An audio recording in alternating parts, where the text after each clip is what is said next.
Have you ever felt like life just keeps knocking you down before you even get a chance to stand up? Yeah, me too. And if one more person tells me to stay strong or just keep going, I might actually lose it. Because here's the thing. What if you don't feel strong? What if you're tired of bouncing back? What if you've hit the kind of setback that doesn't just shake you, it wrecks you? People talk about resilience like it's some switch that you flip. But what if you don't even know where the switch is? Hey, I'm just like you. Someone trying to figure this out, and honestly, I used to think resilience was for other people. You know, the ones who just had it all together. The ones who could take a hit and keep moving like it was nothing. But then life happened, and I realized something. Resilience isn't about being unbreakable. It's about learning how to bend without falling apart. And sometimes bending feels impossible.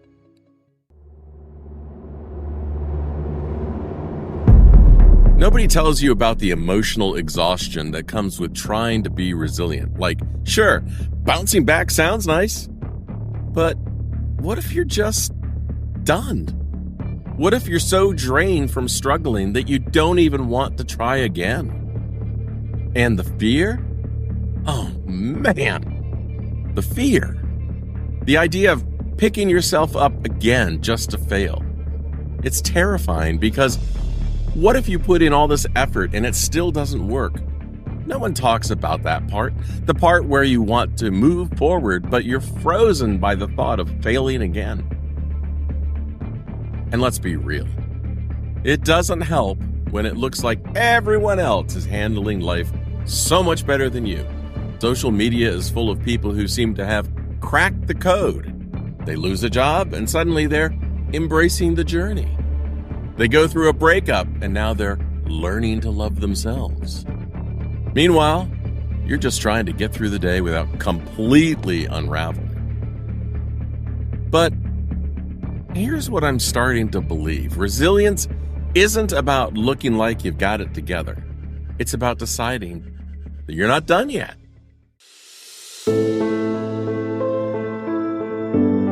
Look, I know what it feels like to hit the kind of low that makes you question everything. There was a time in my life when I failed big. I mean, colossally big. My company failed and I wound up breaking a lease on our rental house, moving my wife and 3-year-old daughter back in with my parents, and filing for bankruptcy. If I was going to fail, this was the mother of all failures.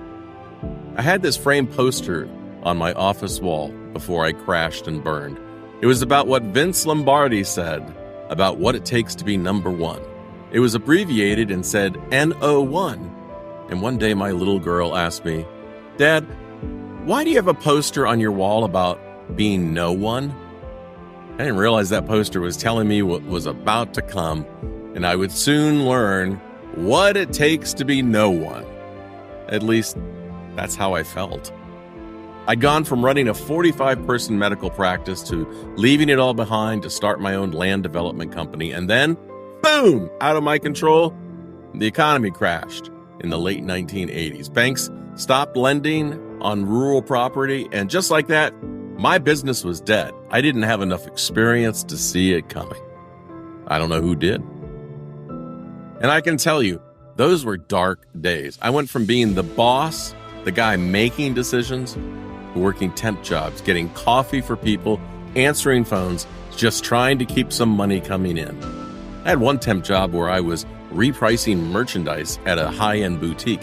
I'm just trying to make ends meet, and they were importing cheap goods, marking them up by 400% and adding $100, and people were buying them.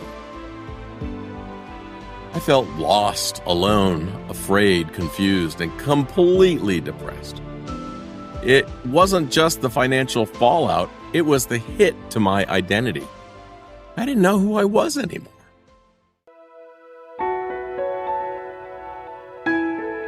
For a bunch of years, I just kept my head down and survived. I wasn't thinking about bouncing back. I was just trying to breathe, but slowly, I started to pick up my chin, and after a couple of years of living through that financial nightmare and mental anguish that I imposed upon myself, I had a realization.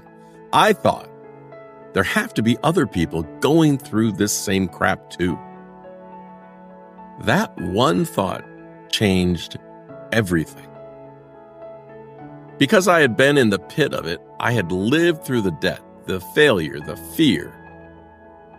I understood it in a way that no outsider could. And I knew I could help others who were feeling the same way. So I started a small company, a small nonprofit. I built upon what I could handle. I took steps I could manage to help others who were drowning in debt, just like I had been.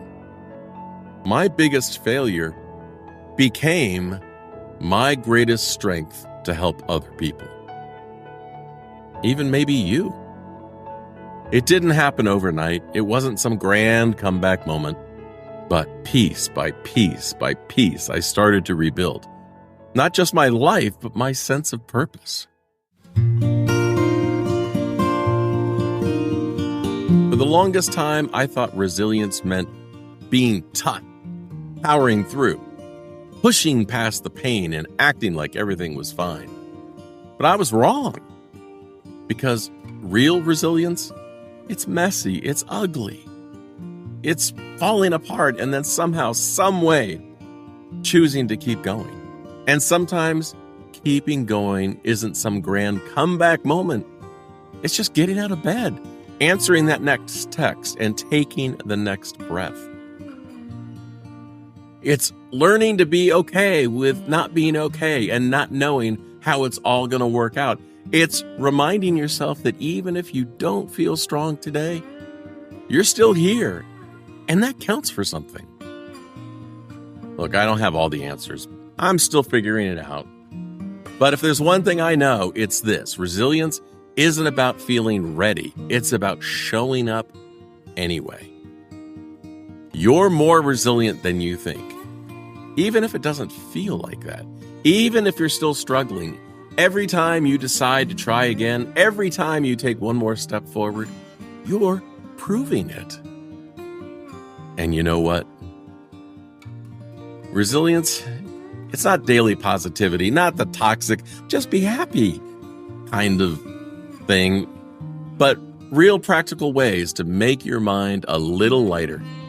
Hey, be sure to subscribe and like, because next time we'll talk about how to make that a daily habit, even when you don't feel like it.